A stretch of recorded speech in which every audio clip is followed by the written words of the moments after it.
amanhecer daquele dia, o primeiro da semana, estando fechadas as portas do lugar onde os discípulos se encontravam por medo dos judeus, Jesus entrou e, pondo-se no meio deles, disse: A paz esteja com vocês.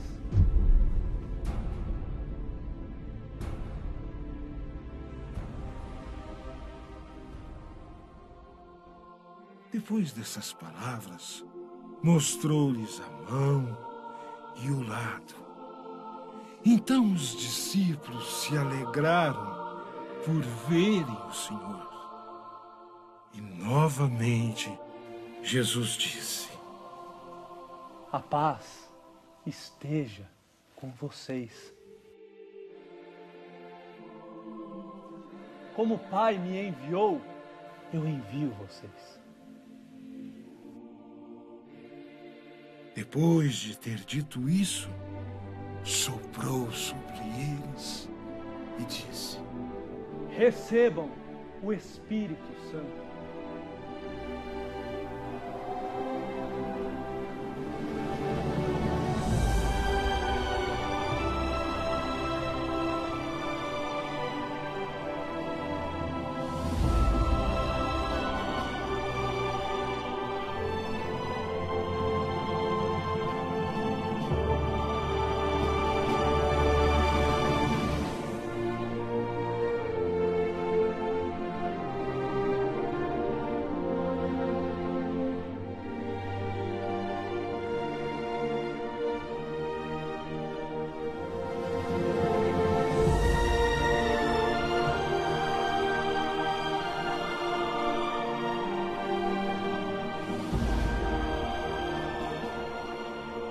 O pecado daqueles que vocês perdoarem serão perdoados. E o pecado daqueles a quem vocês não perdoarem não serão perdoados.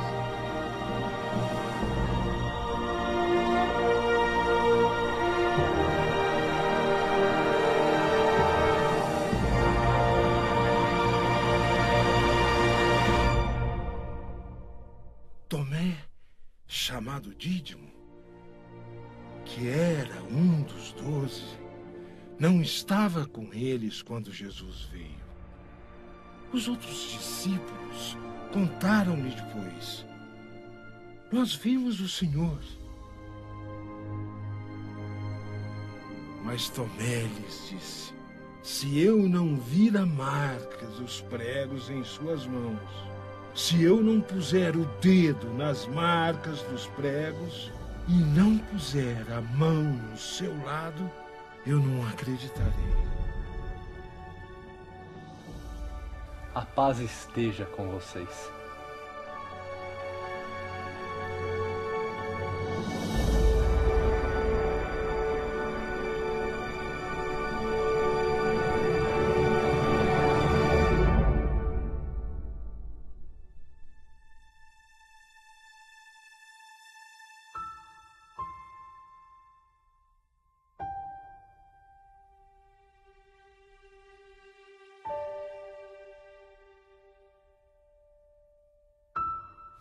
Vem aqui, Tomé.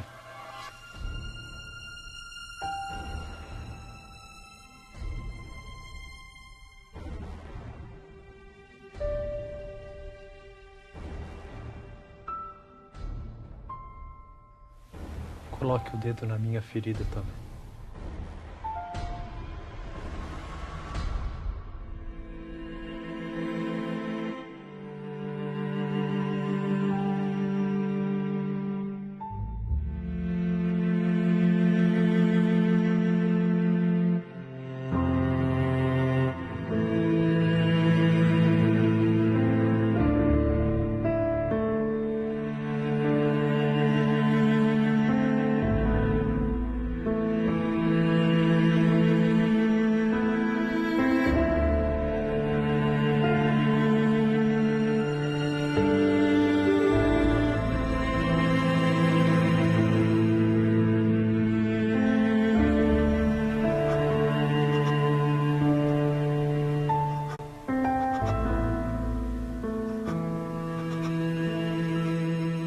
Coloque aqui o seu dedo.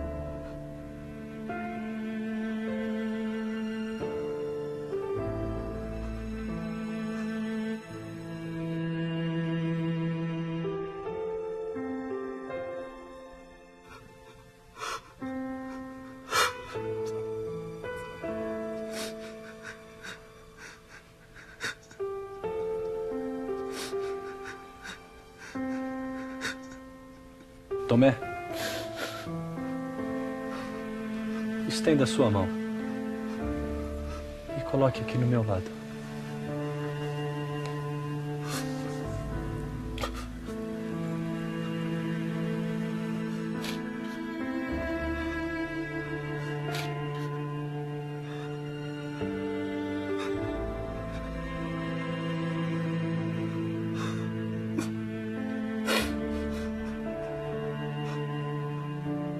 Não seja incrédulo, Tomé, mas homem de fé.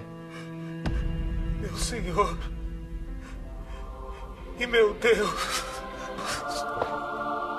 me perdoa, Senhor. Me perdoa. Você acreditou porque viu, Tomé. Felizes aqueles que acreditarem sem terem visto.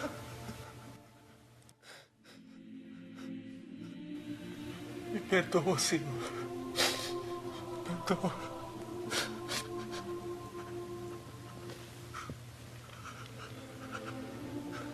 Jesus realizou muitos outros sinais diante dos discípulos, que não estão escritos nesse livro, mas estes foram escritos para que vocês acreditem que Jesus é o Cristo, o Filho de Deus, e para que, crendo, tenham a vida em seu nome.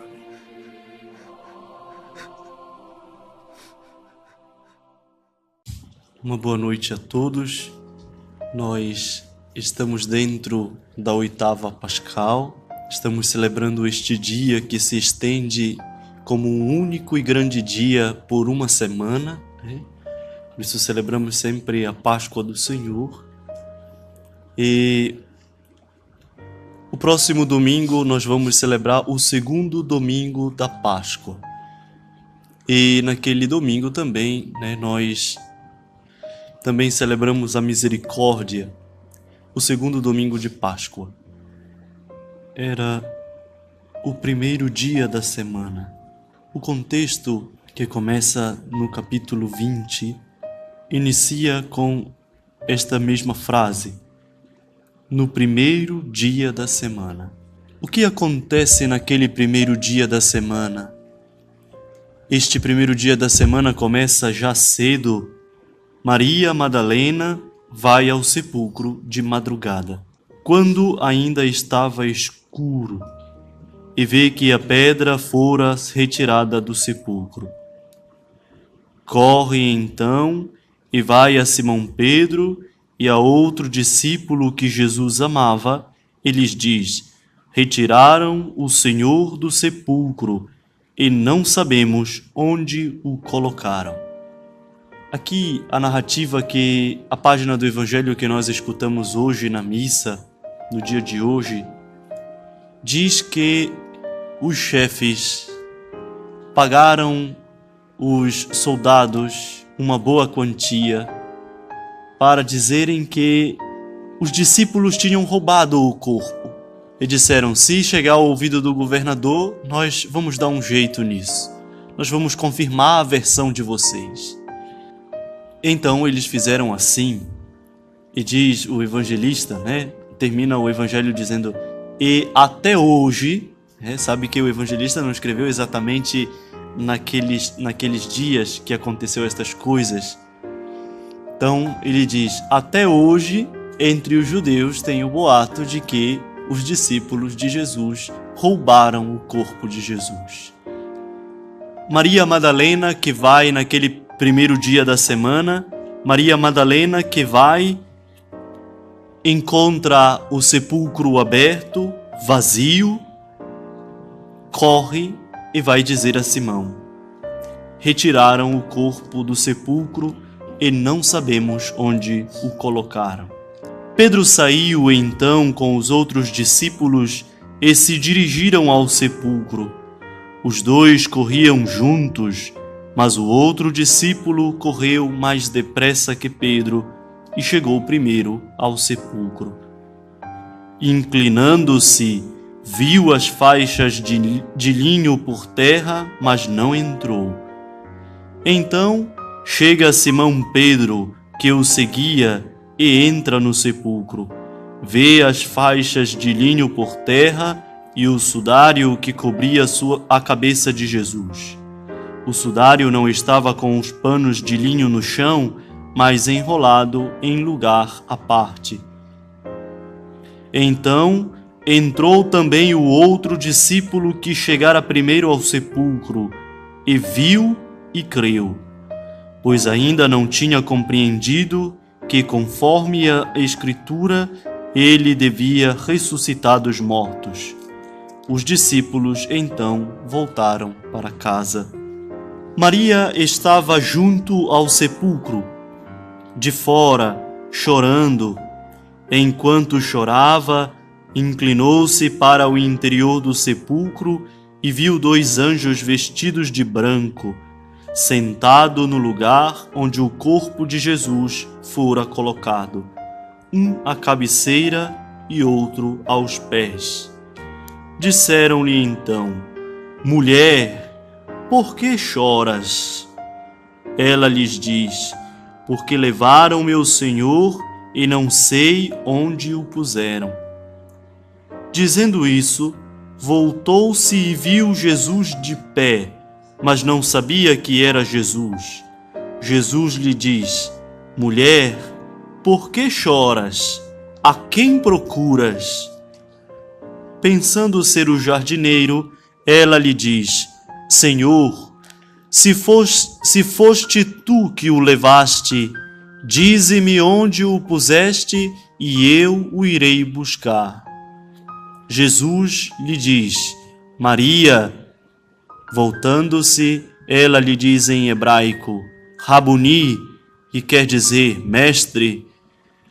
Jesus lhe diz: não me toques, pois ainda não subi ao Pai.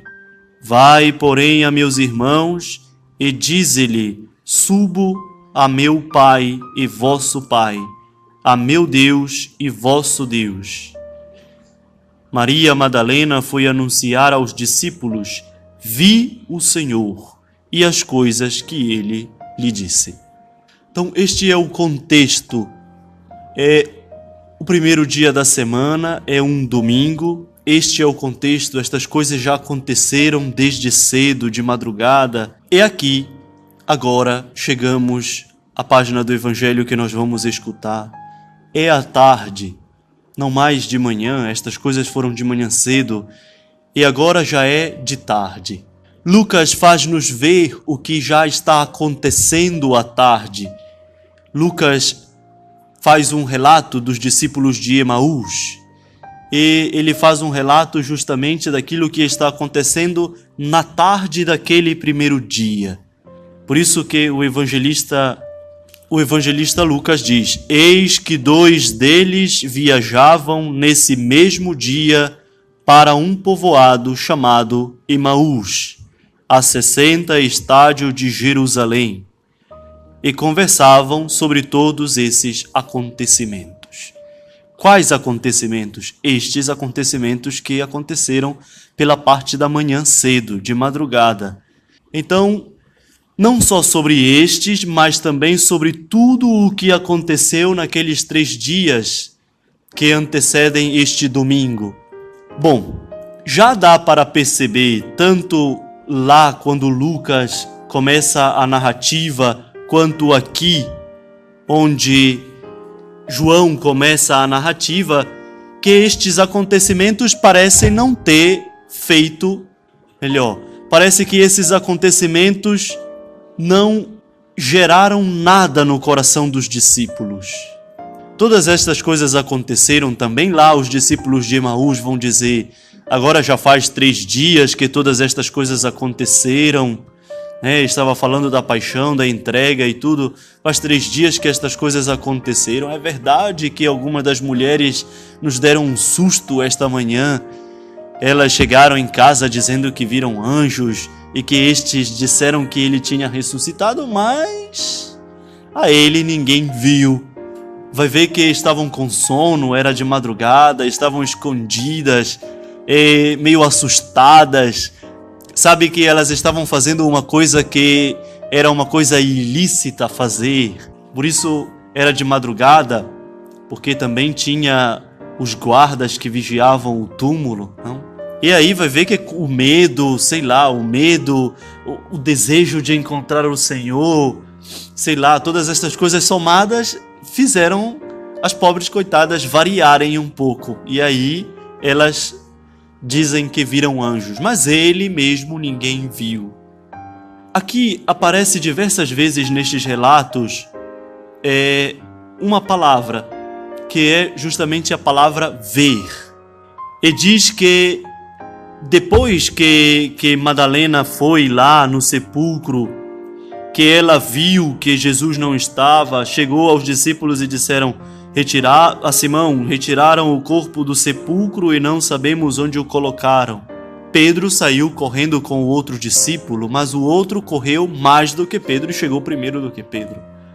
Talvez porque ele era mais jovem do que Pedro, Pedro já era velho, ou talvez tivesse uma outra motivação dentro que fazia correr com mais entusiasmo.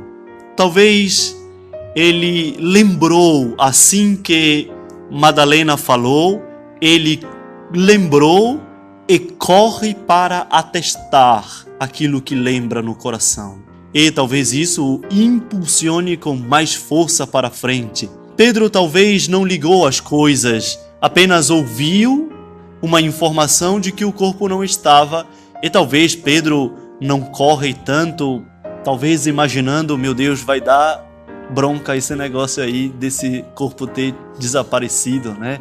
Pedro parece que não vai muito animado pela ressurreição. Embora não diga que esse discípulo vai animado por conta disso, no final nos aparece bem claramente. Viu, ele entrou. Pedro, olha o que acontece. Pedro saiu então com os discípulos, com o outro discípulo, e se dirigiram ao sepulcro. Os dois corriam juntos, mas o outro, correu mais depressa que Pedro e chegou primeiro ao sepulcro. Inclinando-se, viu as faixas de linho por terra, mas não entrou. Então chega Pedro, que o seguia, e entra no sepulcro. Pedro vê as faixas de linho por terra e o sudário que cobrira a cabeça de Jesus. O sudário não estava com os panos de linho no chão, mas enrolado no lugar à parte. De Pedro se diz isso. Mas do outro discípulo ainda se diz: então entrou o outro discípulo, que chegara primeiro ao sepulcro, viu e acreditou. Pois ainda não tinham compreendido que, conforme a Escritura, ele devia ressuscitar dos mortos. Os discípulos então voltaram para casa. E Maria Madalena fica junto ao sepulcro, vazio, chorando. Enquanto chorava, inclinou-se para o interior do sepulcro e viu 2 anjos, um à cabeceira e outro aos pés, e dizem: mulher, por que choras? Ela lhes diz: porque levaram o meu Senhor e não sei onde o puseram. Dizendo isso, voltou-se e viu de pé Jesus, mas não sabia que era Jesus. Jesus lhe disse: mulher, por que choras? A quem procuras? Então começa um diálogo com Jesus. Ela vê e não vê. Ela vê, mas não reconhece Jesus. Lembre que João, né? A gente diz João, o discípulo amado, aqui, viu e acreditou. E esta parte diz: os discípulos então voltaram para casa. Maria Madalena, que tinha ido cedo ao sepulcro, se põe a chorar sozinha lá no sepulcro. depois vê todas essas situações, depois vê o Senhor Jesus, e o Evangelho termina dizendo: Maria Madalena foi anunciar aos discípulos: vi o Senhor e as coisas que ele lhe disse. Estão lá à tarde, era a tarde desse mesmo dia, que deveria ser um dia de alegria, um dia de certeza, deveria ser o dia da visão. Nós cantamos naquela música, né? E quando amanhecer, o dia eterno, a plena visão, ressurgiremos por crer nesta vida escondida no pão. É a tarde desse mesmo dia. É o primeiro dia da semana. Parece um dia que nunca tem fim. É o dia do ressuscitado. É o dia da Páscoa do Senhor. Alguém já outras tantas vezes me perguntou: Padre, mas por quê, né?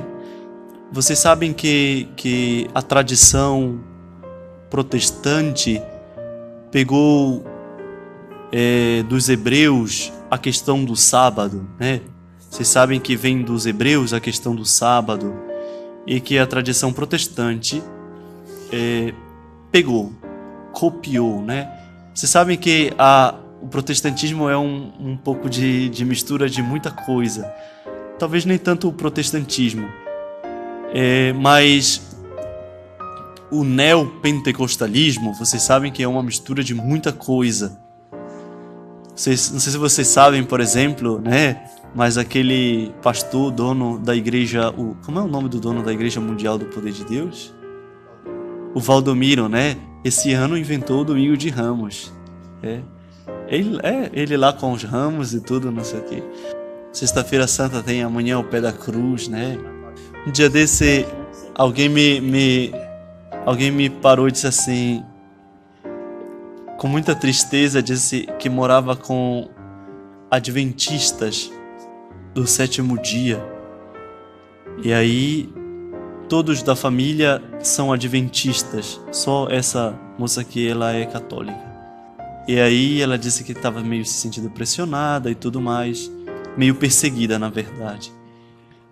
Ela disse: até quando eu venho na missa esses dias, nas celebrações, eles dizem, né? Minha madrasta diz: só se agora católico fazer essas coisas, isso é uma invenção de agora, né? Estão copiando. Os católicos estão copiando os protestantes. Coitados.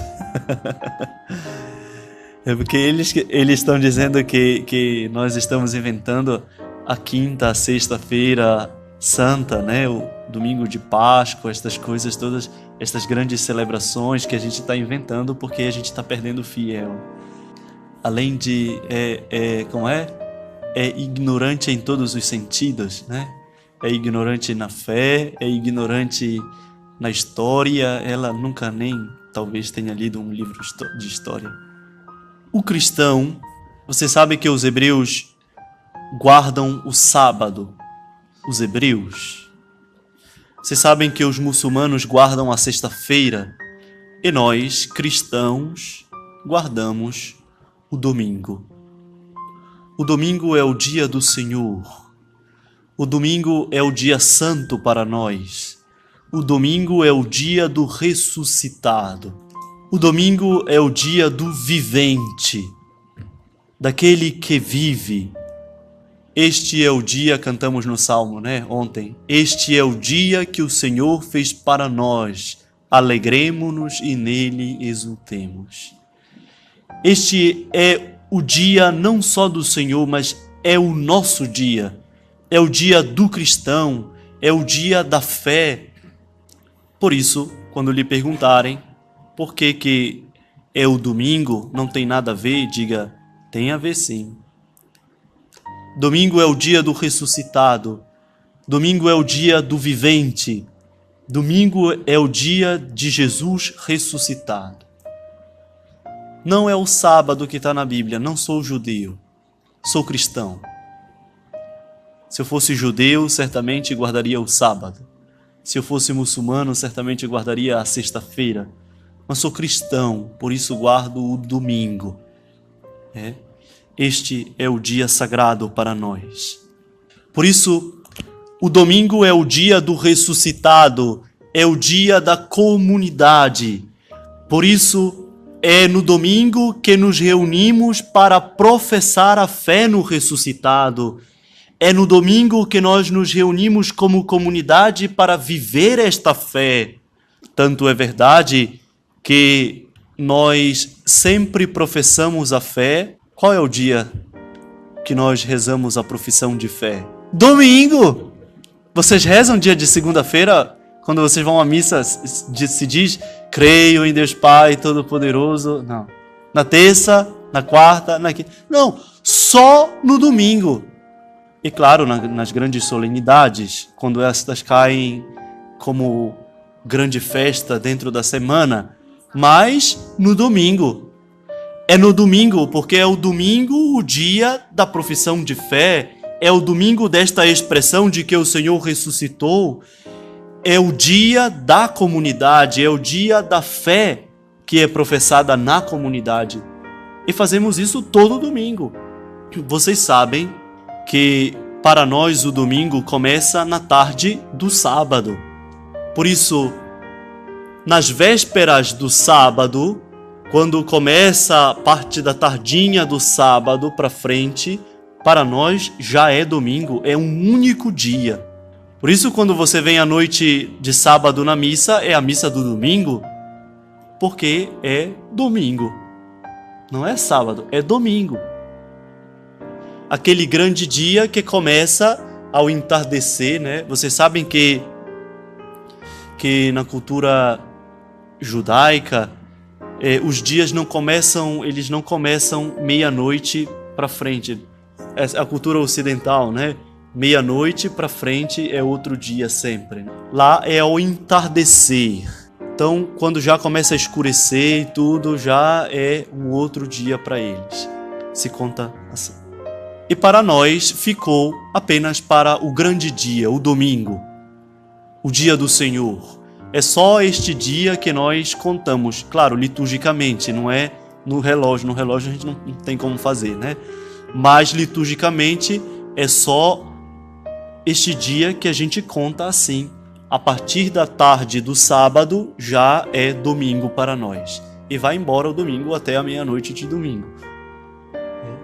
À tarde desse mesmo dia, o primeiro da semana, estando fechadas as portas onde se achavam os discípulos, por medo dos judeus, Jesus veio e, pondo-se no meio deles, lhes disse: a paz esteja convosco. Estando fechadas as portas. Aqui é bom a gente não começar a imaginar Jesus como um poltergeist, né? Sei lá, como é o nome daquele bichinho que passava no desenho animado? No meu tempo era o Gasparzinho, né? Fantasminha camarada, que passa pelas paredes, passa pelas portas. Não, Jesus não é um fantasma. É verdade que assume o corpo glorioso e que está numa realidade diferente este corpo. Estando fechadas as portas, embora já tenha tido muitos fatos para comprovarem que Jesus ressuscitou, os discípulos ainda não se dão conta disso. Estão fechados. As portas estão fechadas. Pode ser que eles estavam com medo dos judeus, viram o que aconteceu à sorte daquele Jesus. Talvez estejam com medo de acontecer a mesma coisa com eles. E agora que já se disseminou por toda a cidade que eles roubaram o corpo do Senhor, é melhor ficar trancado mesmo. Porque aí vai que alguma autoridade pega eles e aí começa a acusá-los, podem até matá-los por esta acusação. Mas não somente isso, não é somente o medo dos judeus, o medo de ir preso, que torna os discípulos fechados. Eles não somente estão fechados naquele lugar, naquela sala, naquela casa, eles estão fechados em si mesmos. A porta do seu coração está trancada. Quem trancou esta porta? Por que estas portas encontram-se fechadas? Por que estas portas ainda não se abriram para a novidade do ressuscitado? Estas portas continuam fechadas e os discípulos trancados em si mesmos. Aqui aparece esta primeira realidade, a realidade dos discípulos. Enquanto Pedro e João foram ao sepulcro e viram que a pedra tinha sido tirada e que o sepulcro estava vazio, aqui eles se tornaram seus próprios sepulcros. O seu coração é um sepulcro fechado. É o medo que sela a porta. Ainda não foi tirada esta pedra. Talvez o peso dos seus pecados e o desespero que se acumulou sela a pedra na porta. Eles estão com medo, perdidos, não sabem o que fazer, estão sepultados dentro de si mesmos. Jesus veio e pôs-se no meio deles. Jesus coloca dentro, Jesus se coloca no meio deles. Jesus não só se faz presente naquele lugar, naquela sala, mas coloca-se dentro dos discípulos. Jesus se faz presente e ilumina a realidade dentro daquele sepulcro onde eles se fecharam. Veio e, pondo-se no meio deles, lhes disse: a paz esteja convosco. Este é o primeiro dom oferecido, a paz. É o primeiro dom oferecido pelo ressuscitado. Aqui os discípulos certamente estavam perdidos, desesperados, não sabiam o que fazer, o que pensar. Tanto que 2 deles, segundo o evangelista Lucas, foram embora, estavam caminhando naquela tarde também, eles foram embora desolados, foram embora para um povoado chamado Emaús. Não tem mais esperança, acabou a esperança. O que nós podemos fazer agora? A paz esteja convosco.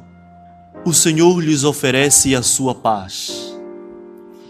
Tem uma oração que a gente reza no momento da missa, né? Senhor Jesus Cristo, dissestes aos vossos apóstolos: eu vos deixo a paz, eu vos dou a minha paz. Não olheis os nossos pecados, mas a fé que anima a vossa igreja. Dai-lhe, segundo o vosso desejo, a paz e a unidade.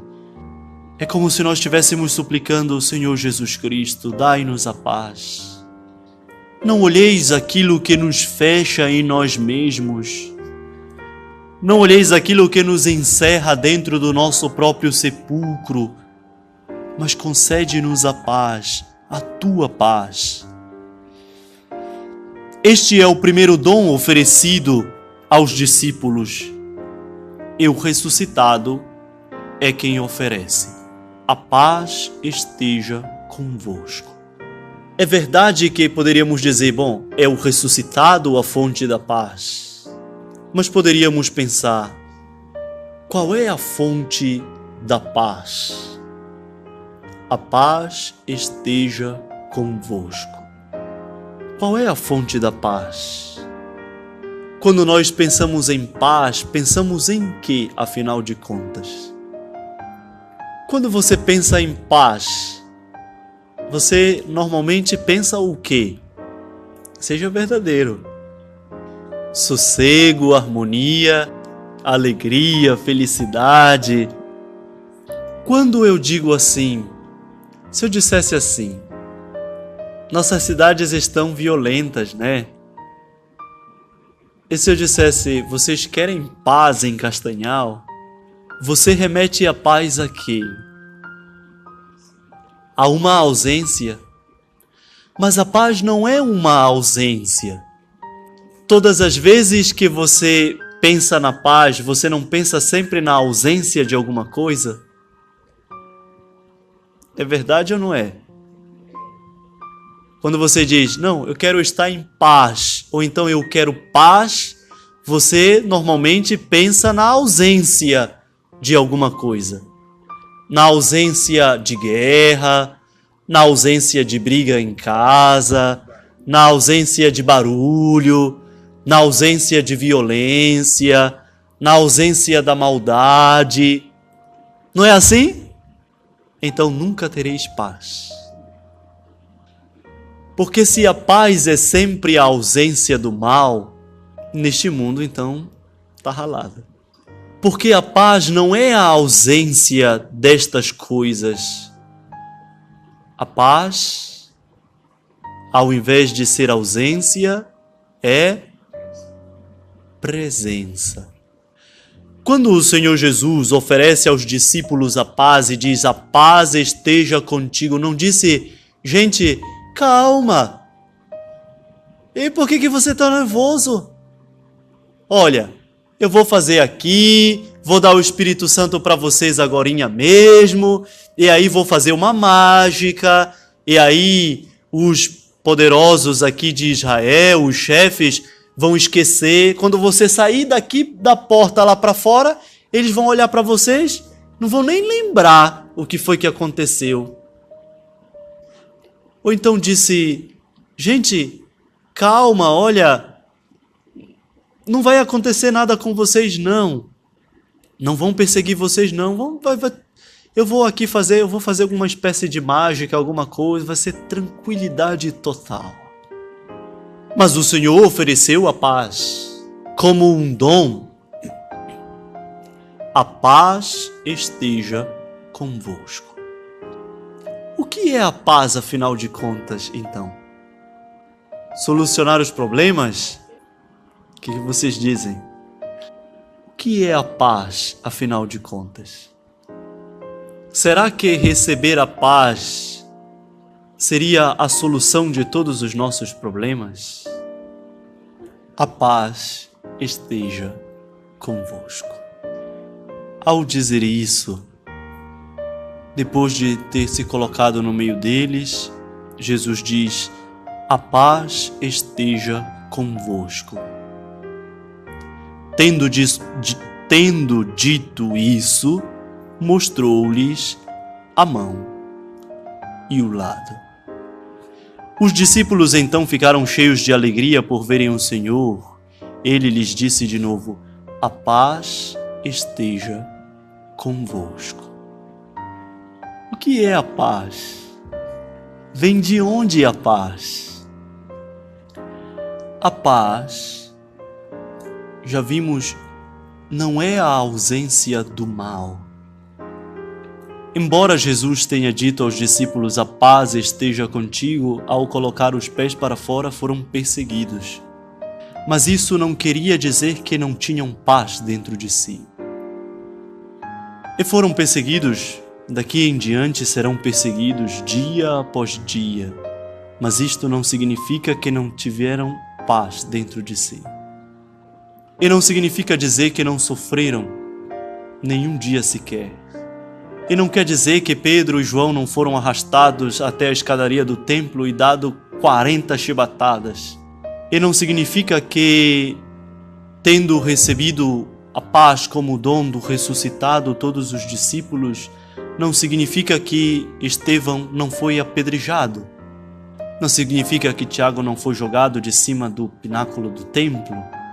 Não significa que Paulo não foi degolado e que Pedro não foi crucificado de cabeça para baixo. Não significa que muitos cristãos não foram dilacerados, amarrados, cada membro, um braço em cada cavalo, assim, né? Aqui, aqui, aqui, e cada um colocado em uma direção diferente e feito um barulho para que cada um corresse em direção diferente. Não significa que aqueles que foram arrastados pelas cidades, amarrados a um cavalo, não tinham paz. Não significa que aqueles que foram crucificados e foram embebidos em piche e foram usados como tocha no jardim do imperador Nero não tinham paz.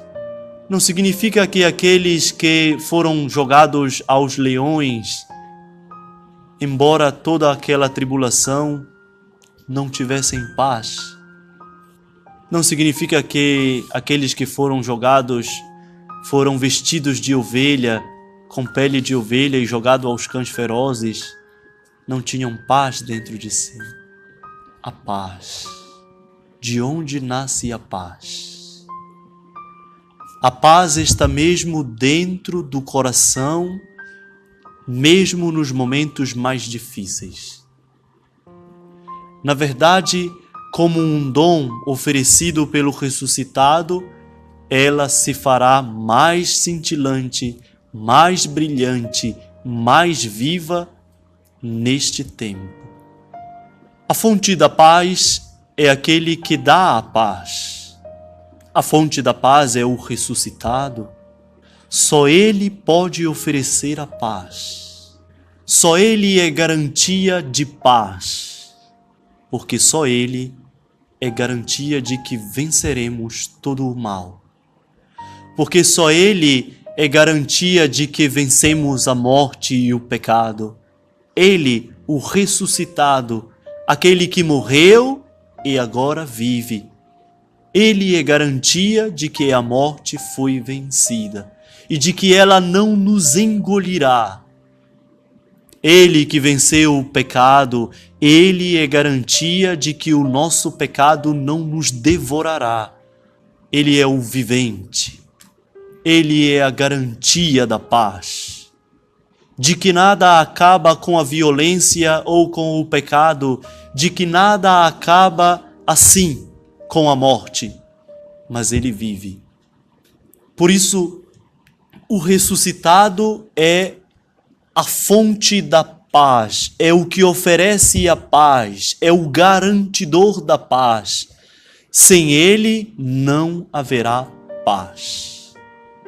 Aqui nós podemos entrar num grande equívoco, que nós podemos estar procurando paz onde não vamos encontrar. Isto é um problema.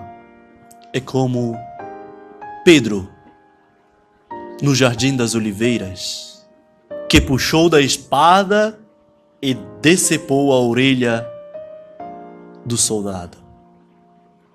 E escuta da boca de Jesus estas palavras: Pedro, guarda tua espada na bainha, porque quem com a espada faz perecer, por ela perecerá. Pedro, eu sou a ressurreição e a vida. Pedro, eu sou a fonte da paz. Não a espada, Pedro. Ela não vai te garantir isto. Celebrando o ressuscitado, talvez que nós temos que pedir a Ele que acenda no nosso coração esta consciência que foi apagada ao longo do tempo. Já não vemos mais o Senhor como a fonte da paz. E olhamos as nossas realidades e procuramos uma outra fonte para a paz. O problema é que nós pensamos que a paz seja uma ausência do mal. Mas o mal se fará presente no mundo sempre. E por isso nunca experimentamos a paz. Só o Senhor pode nos oferecer a verdadeira paz. Em outro evangelho ele diz: eu vos ofereço a paz. Não a paz que o mundo vos dá. Qual é a paz que o mundo vos dá? A paz que vem da onde?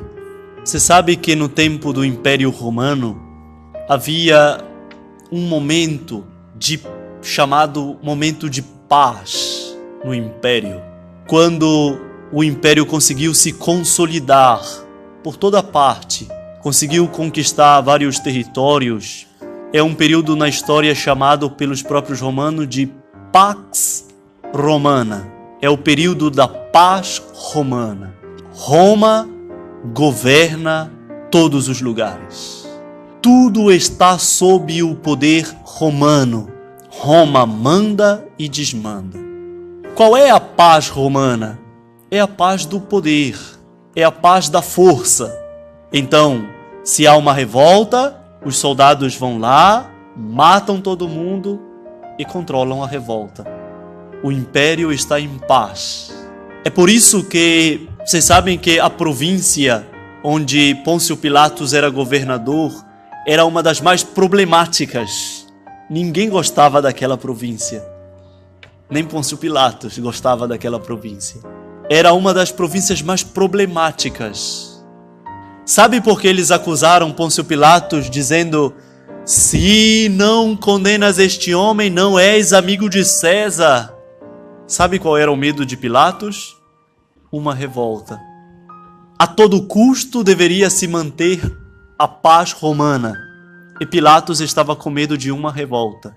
Por isso entrega um inocente para morrer, porque ele tem medo de ser punido pelo imperador. Aqui estamos numa busca de paz, mas no lugar errado. Também hoje nós cristãos parece que fomos sepultados, estamos sepultados dentro do nosso sepulcro. O medo da violência, o medo do mal, o medo dos nossos pecados, nos encerraram dentro do nosso sepulcro. Não temos paz, somos confusos. É por isso que hoje é comum que você veja cristãos defendendo sempre a violência, defendendo a morte, defendendo posses de arma. É comum. Esta é a paz do mundo que entrou no coração dos cristãos. Mas esta não será a solução. Enquanto nós não nos dermos conta que só o ressuscitado nos oferece a verdadeira paz. A paz não será a ausência do sofrimento ou dos males que aparecem na vida, mas a paz é a presença e a certeza de que o Senhor vive e que venceremos. Seremos vencedores no final como Ele, vencedores do mal, da morte, do pecado. Venceremos. Esta é a paz que deve nos fazer atravessar mesmo os momentos mais difíceis da vida, os momentos mais dolorosos da vida.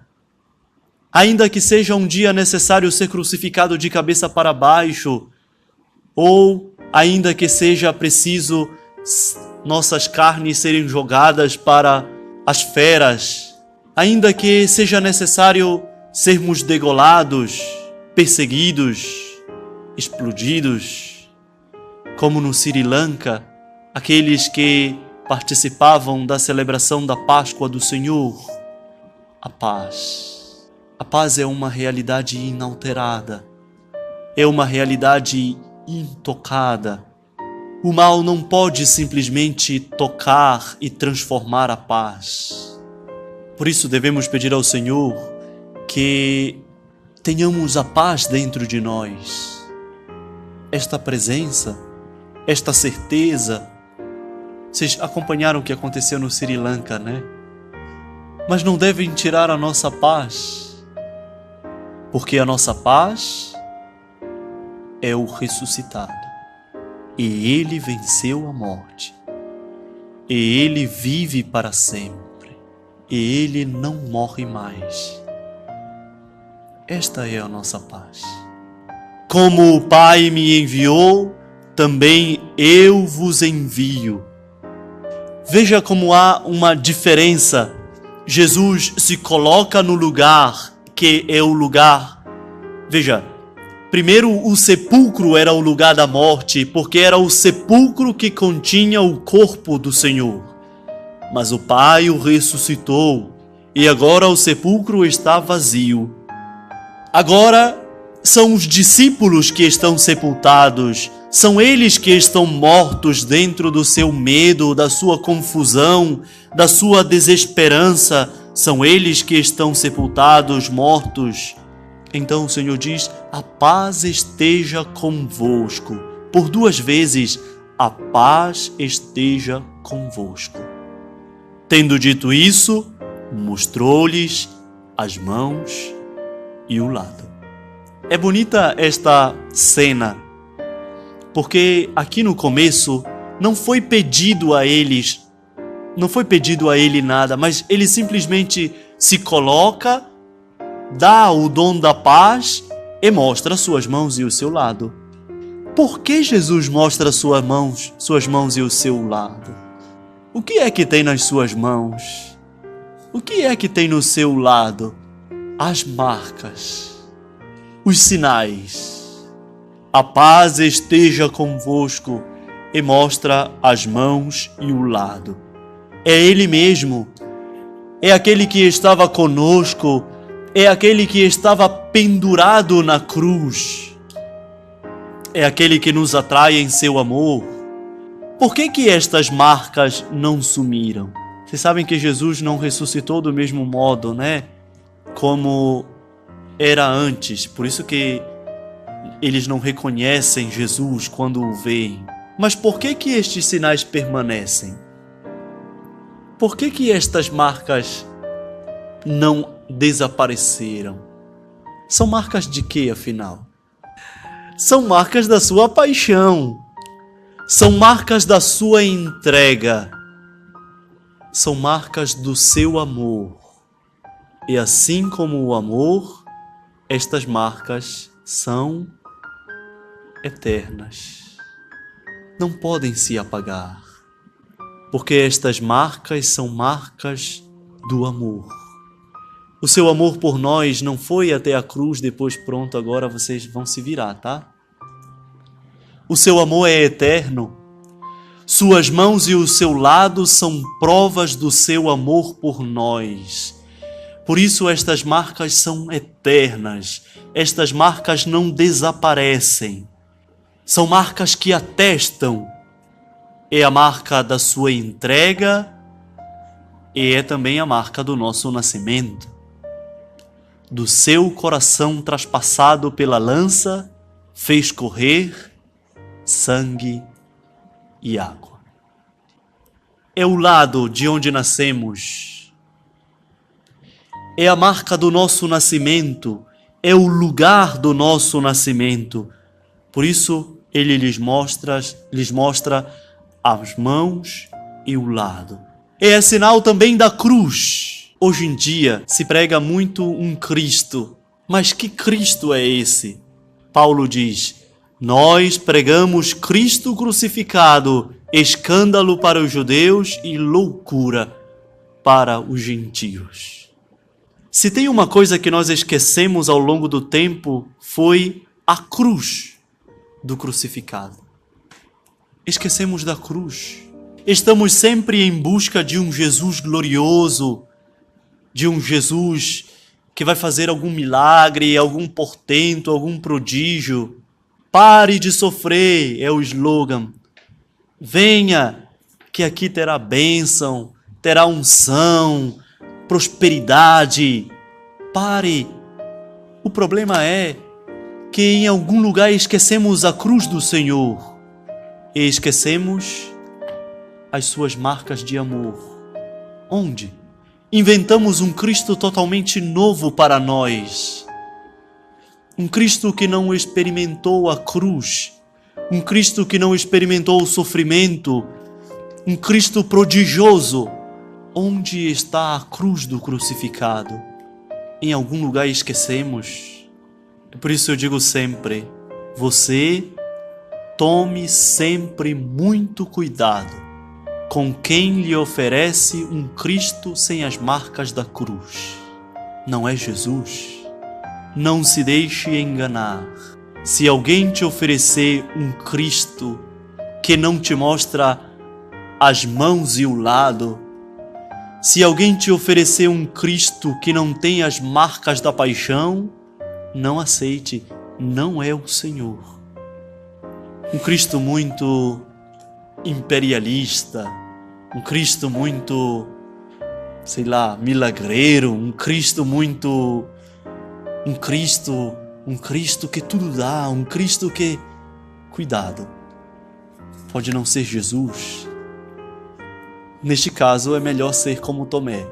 Se eu não vi as marcas e não colocar a minha mão do lado, não acreditarei. Como o Pai me enviou, também eu vos envio. E o Senhor convida os discípulos a saírem, não só a saírem do seu sepulcro, mas a saírem em missão. Como o Pai me enviou, agora eu também vos envio. E aqui no Evangelho de João, o Pentecostes acontece lá na cruz, mas também aqui não virá 50 dias. Recebei o Espírito Santo. Aquele a quem perdoardes os pecados, ser-lhes-ão perdoados. Aqueles aos quais retiverdes, ser-lhes-ão retidos. Recebei o Espírito Santo. Para que um recebe o Espírito? Para se contorcer no chão, se tremendo. Meu Deus, é o Espírito Santo.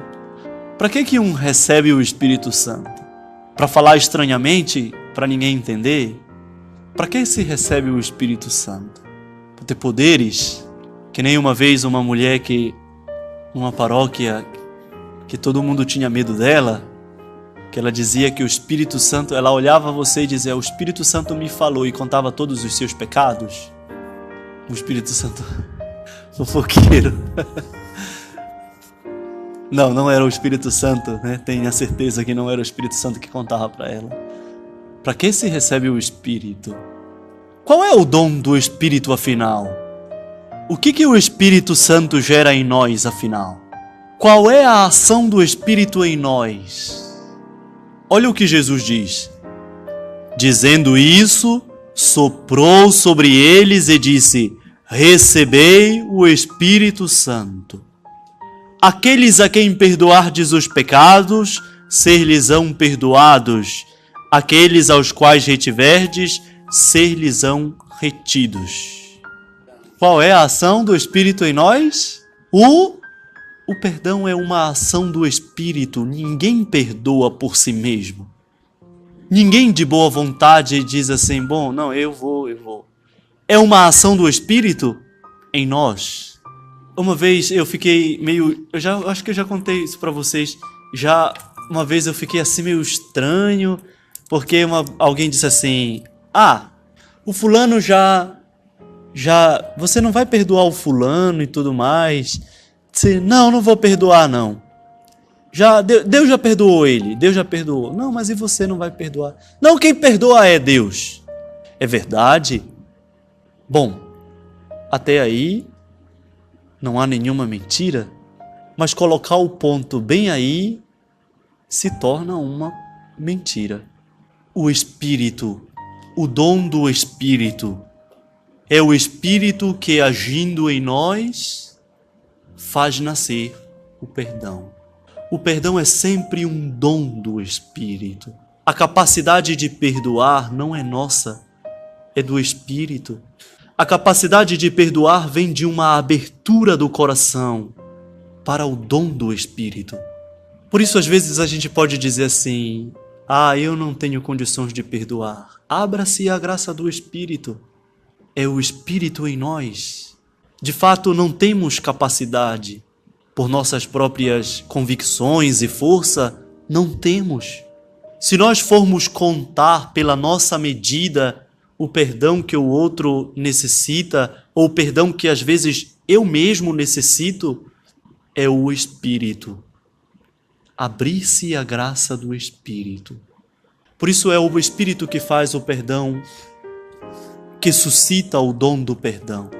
E esta é a missão dos discípulos. Portanto, esta é a nossa missão. Como o Pai me enviou, eu também vos envio. Soprando sobre eles, disse, recebei o Espírito Santo. A quem perdoardes os pecados, ser-lhes-ão perdoados. A quem não perdoardes, eles serão retidos. Aqui ele diz, a quem perdoardes serão perdoados, a quem retiverdes serão retidos. Outro evangelho vai dizer: o que ligares no céu, o que ligares na terra será ligado no céu. O que desligarem na terra será desligado no céu. Qual é a missão principal? Qual é a missão da igreja? Perdoar. Qual é a missão da igreja? Desligar. Esta é a missão. Por isso que quando você se confessa, normalmente o padre lhe diz: Deus, Pai de misericórdia, que pela morte e ressurreição do seu Filho reconciliou consigo o mundo e enviou o Espírito Santo para a remissão dos pecados, te conceda pelo ministério da igreja o perdão e a paz. E eu te absolvo. Né? Agora, pode acontecer que também os pecados são retidos. A missão seria sempre perdoar, mas algumas vezes precisa retê-los, precisa aguardar. Hoje em dia, é daqui que vem nascendo a questão, por exemplo, da questão da penitência. Você sabe que o padre, se não percebe uma motivação clara de arrependimento, ele pode reter os pecados. Ou seja, ele não concede o perdão, porque se não tem um claro arrependimento, não. Então, se alguém chega e diz assim: isso daqui, eu não me arrependo, o que eu posso fazer? Nada. Nem o Espírito Santo. Porque, às vezes, a gente acha que é só contar o pecado, e mesmo que a gente não esteja convencido ou não queira, a gente acha que pode passar, tá certo assim. Já aconteceu, já. Alguém já chegou e disse assim: acontece isso, assim, mas eu não estou arrependida, não estou arrependida, não vou perdoar, eu não quero saber, não sei o quê. Tá bom. Vá para sua casa, reze e peça a Deus que lhe dê o dom do arrependimento. O Senhor não vai me perdoar? Não, você disse que não está arrependido. Vá para sua casa e peça o dom do arrependimento a Deus. Quando você estiver arrependida, você volte aqui. A primeira condição é o arrependimento. Arrepender-se. Vamos pedir a Nossa Senhora que nos ajude a nos abrir para a graça do ressuscitado, para acolher a sua paz dentro de nós. Ave Maria, cheia de graça, o Senhor é convosco. Bendita sois vós entre as mulheres, bendito é o fruto de vosso ventre, Jesus. Santa Maria, Mãe de Deus, rogai por nós, pecadores, agora e na hora de nossa morte. Amém. O Senhor esteja convosco. Abençoe-vos Deus Todo-Poderoso, Pai e Filho e Espírito Santo. Amém. Ó morte, onde está tua vitória? Cristo ressurgiu, glória. Não temos medo de nada. Cristo ressuscitou. A morte foi derrotada. Cristo ressuscitou.